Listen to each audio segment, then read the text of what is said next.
Dua tiga perkara yang ingin saya bangkitkan mengenai bajet dengan izin yang telah dikemukakan oleh Ketua Menteri. Saya ingin menyampaikan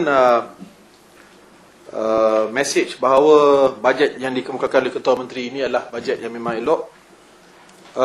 Dan selain daripada perkara-perkara lain yang telah dinyatakan oleh Yang Berhormat Ketua Menteri, saya mengalu-alukan langkah-langkah yang diambil untuk mengurangkan pembaziran kewangan.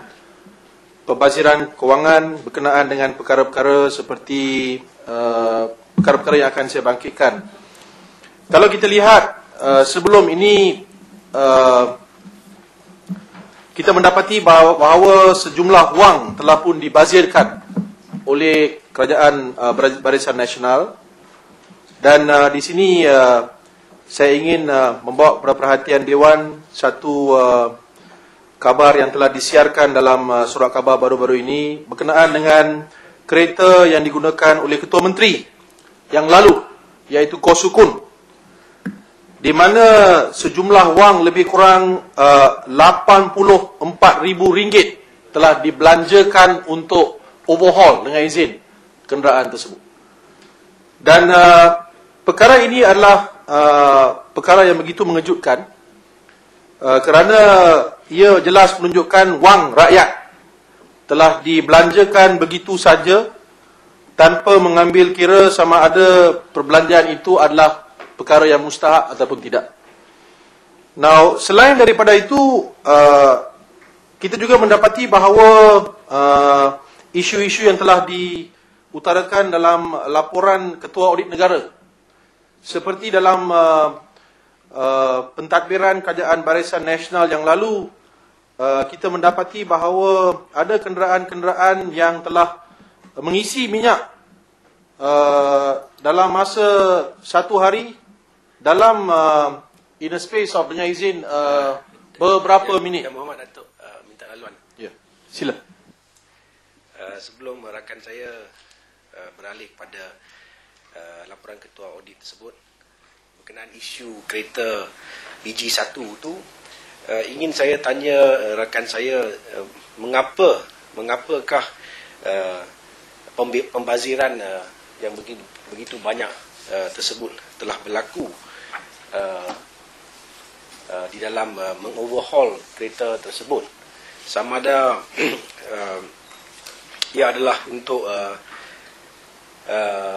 menyediakan kereta itu kepada satu tahap yang begitu baik supaya pada waktu itu Kosukun berfikiran hendak bersara dan mungkin kereta itu akan diberi kepada dia, dan oleh itu dia terpaksa kerana tahu kereta itu sudah lama dan terpaksalah kita overhaul kereta tersebut in readiness for his impending retirement. Adakah itu keadaan tersebut? Ya, Yang Berhormat Datuk Keramat, memang bijak dia meneka sebabnya wang itu yang telah dibelanjakan.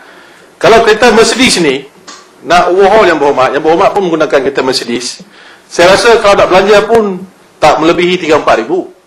Tapi yang kita lihat jumlah sebanyak RM64,722 telah sebenarnya dibelanjakan.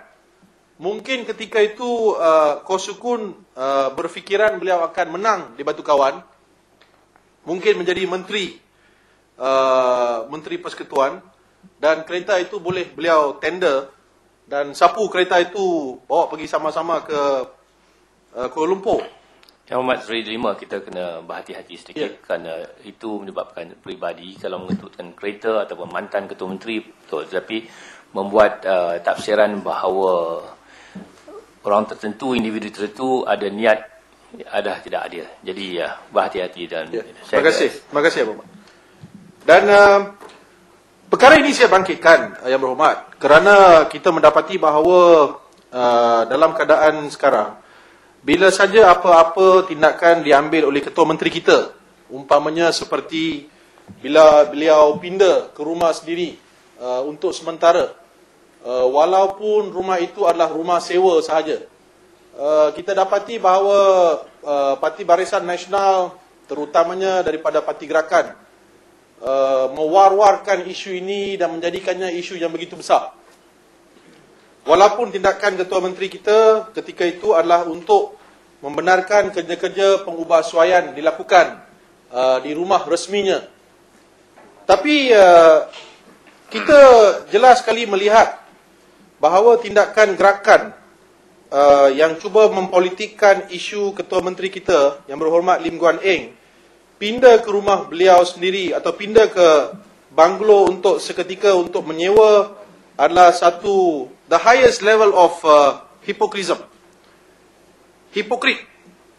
Kerana mereka lupa bahawa Ketua Menteri mereka sendiri iaitu Koh Sukun telah membelanjakan wang yang begitu banyak untuk overhaul kenderaan beliau. Walaupun ketika itu saya difahamkan kenderaan itu tidak diperlukan untuk melakukan apa-apa kerja-kerja overhaul.